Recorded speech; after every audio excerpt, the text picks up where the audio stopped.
بسم اللہ الرحمن الرحیم، اللہ اکبر۔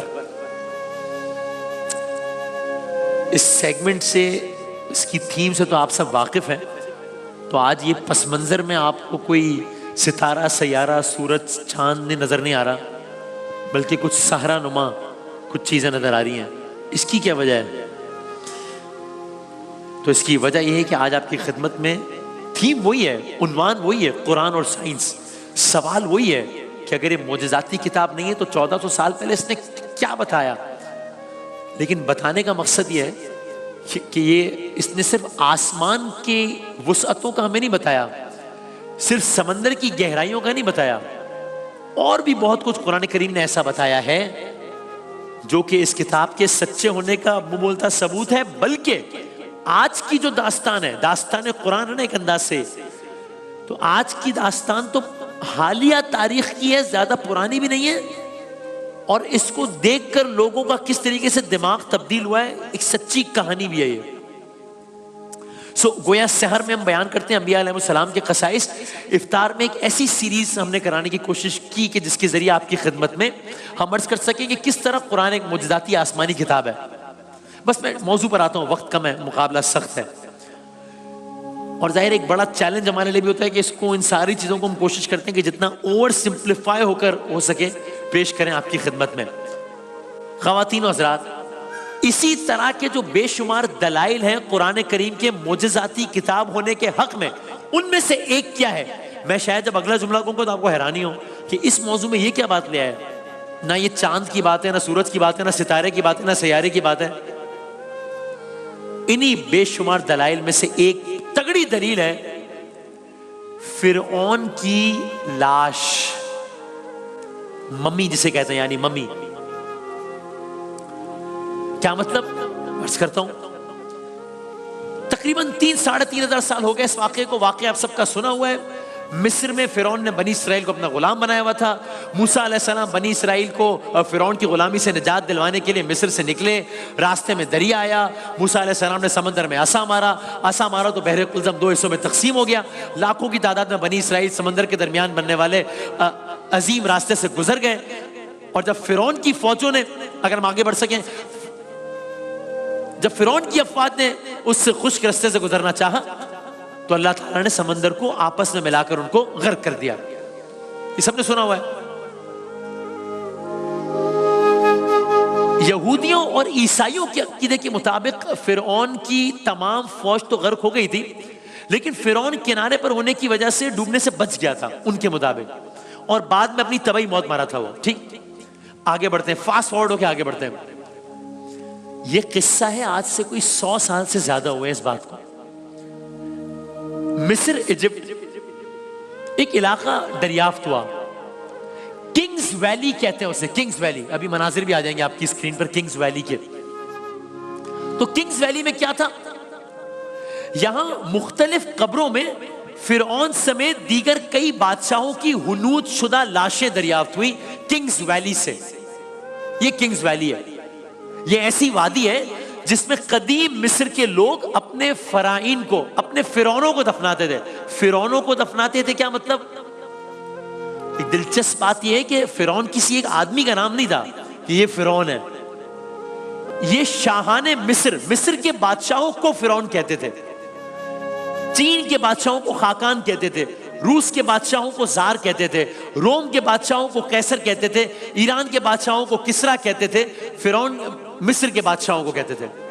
موسیٰ علیہ السلام کے دور میں جو فرعون تھا، جو دریا میں غرق ہو کے مر گیا تھا، اس کو رامسس ثانی یا رامسس 2 کہتے ہیں۔ بہرحال، تو حنوط شدہ لاشیں مصر کی کنگز ویلی سے دریافت ہوئی۔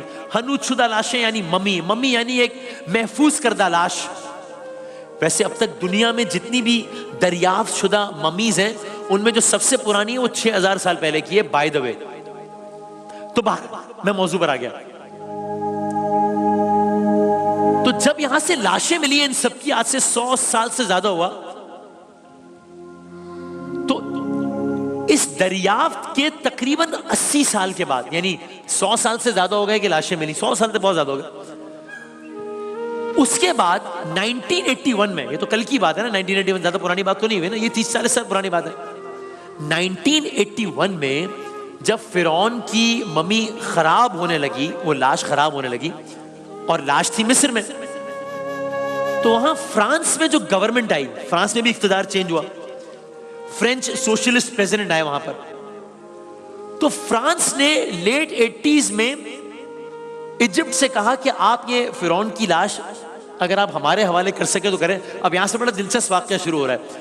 فرانس نے ایجپٹ سے کہا کہ آپ یہ لاش ہمارے حوالے کریں تاکہ ہم اس پہ کچھ ایکسپیریمنٹس کرنا چاہتے ہیں، اور اس لیے بھی کہ یہ لاش خراب ہو رہی ہے تو اس کو ذرا مزید محفوظ بنانے کے عمل میں ہم آپ کی ہیلپ کریں گے. فرانس نے ریکویسٹ کی ایجپٹ سے. ہو سکتا ہے آپ لوگ ابھی تک سوچ رہے ہوں کہ اس کا اس موضوع سے تعلق کیا ہے قرآن اور سائنس سے، تو ابھی جو اگلی انفارمیشن آئے گی وہ آپ کو حیران کر دے گی، آپ کو ہلا دے گی. فرانس نے ایجپٹ سے ریکویسٹ کی، فرعون کی لاش فلائی کروا کے ایجپٹ سے فرانس لائی گئی. آپ حیران ہوں گے، آپ کچھ مناظر ابھی دیکھیں گے. فرانس نے جیسے وہ کوئی اسٹیٹ لیول پہ اس کا استقبال کیا ایک طریقے سے. یعنی جب فرعون کی لاش لائی جا رہی تھی فرانس، تو فرانس کے صدر، یہ اس طیارے میں لائی جا رہی ہے، یہ آپ دیکھ رہے ہیں گارڈ آف آنر دیا جا رہا ہے. یہ کس کو گارڈ آف آنر دیا جا رہا ہے؟ یہ فرعون کی لاش کو گارڈ آف آنر دیا جا رہا ہے. وہاں کے افواج کے کمانڈوز، فوجی دستوں نے سب نے فرعون کی ممی کو اس طرح سلامی دی جیسے کوئی عظیم بادشاہ کو دی جاتی ہے. یہ مناظر ہے. آ گئی لاش. اب یہ لاش مصر میں نہیں ہے، اب یہ لاش آ گئی فرانس میں. اب اس کے بعد فرعون کی ممی کو ماہر ڈاکٹرز ٹیم کے حوالے کر دیا گیا کہ بھئی آپ اس کو دیکھیے، اس پہ کچھ ایکسپیریمنٹس جو کرنے ہیں وہ بھی کیجئے، اور اس لاش کو مزید محفوظ بنائیے.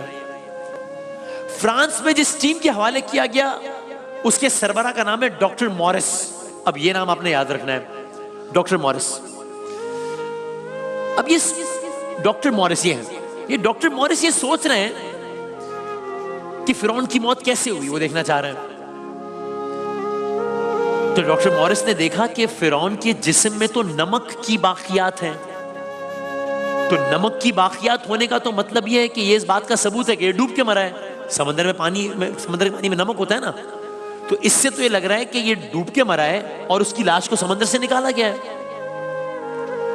لیکن یہ ڈاکٹر مورس کے ذہن میں اب ایک اور سوال بھی آ رہا ہے کہ سمندر سے برآمد اگر اس کی لاش ہوئی ہے، اگر ڈوب کے مرا ہے اگر، تو یہ لاش اتنے سال ہو گئے، 3,500 ہزار سال ہو گئے، یہ لاش آج تک برقرار کیسے ہے؟ گل سڑ کے معاملہ ختم ہو جاتا ہے. اب یہ پریشان ہے. ایک طرف لگ رہا ہے کہ سمندر میں ڈوب کے مرا ہے چونکہ جسم میں نمک ملا ہے، دوسری طرف سوچ رہا ہے سمندر میں ڈوب کے مرا ہے تو لاش باقی رہ ہی نہیں سکتی، اس عالم میں صحیح سلامت نہیں رہ سکتی.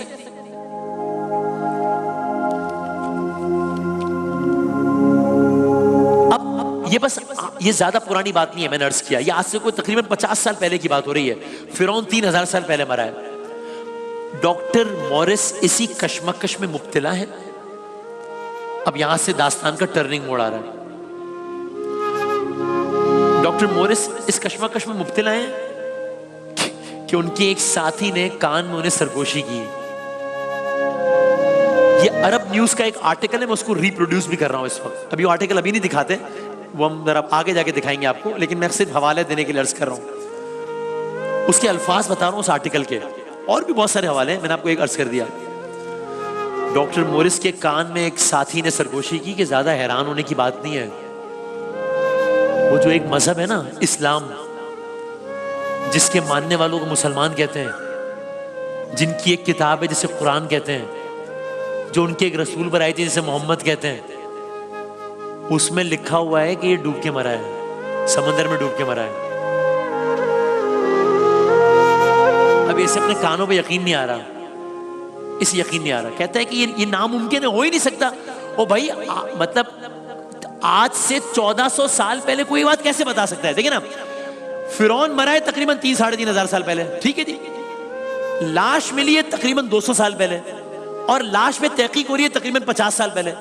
تو یہ آج سے 1400 سال پہلے تو کسی کو یہ بھی نہیں پتا تھا نا کہ فرعون مرا ہے، لاش کہاں ہے. تو آج سے 1400 سال پہلے کوئی کیسے بتا سکتا ہے بات؟ تو وہ اپنی ساتھی کی بات کو چیلنج کر رہا ہے کہ یہ نہیں ہو سکتا، یہ نہیں ہو سکتا کہ قرآن میں لکھا ہو جو 1400 سال پرانی کتاب، یہ نہیں ہو سکتا. ابھی وہ یہ کہہ رہا ہے کہ اس کے اور ساتھی نے اس کو مزید حیران کر دیا. وہ کیا؟ وہ کہتا ہے مسلمانوں کا قرآن صرف یہ نہیں بتا رہا کہ فرعون ڈوب کے مرا ہے. ایک تو تم یہ سوچ رہے ہو نا کہ یار اگر یہ ڈوب کے مرا ہے تو اب تک لاش باقی کیسے؟ ڈوب کے نہیں مرا ہے تو لاش میں نمک کیسے؟ تو اس کا تو میں نے تمہیں بتا دیا کہ ان کی قرآن میں لکھا ہے کہ ڈوب کے مرا ہے. لیکن تم یہ بھی حیران ہونا کہ چلو جیسے بھی مرا ہے، اگر ڈوب کے مرا ہے تو لاش اب تک برقرار کیسے ہے؟ تو میں تمہیں یہ بتانا چاہ رہا ہوں کہ مسلمانوں کی کتاب میں یہ بھی لکھا ہے کہ فرعون کا جسم ڈوبنے کے بعد آج تک برقرار ہے. اب یہ تو بالکل ہی انبلیویبل بات ہے نا.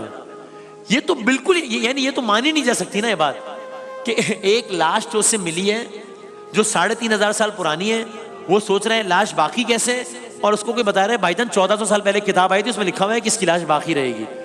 وہ نہیں مان رہے بات کہ یہ نہیں ہو سکتا.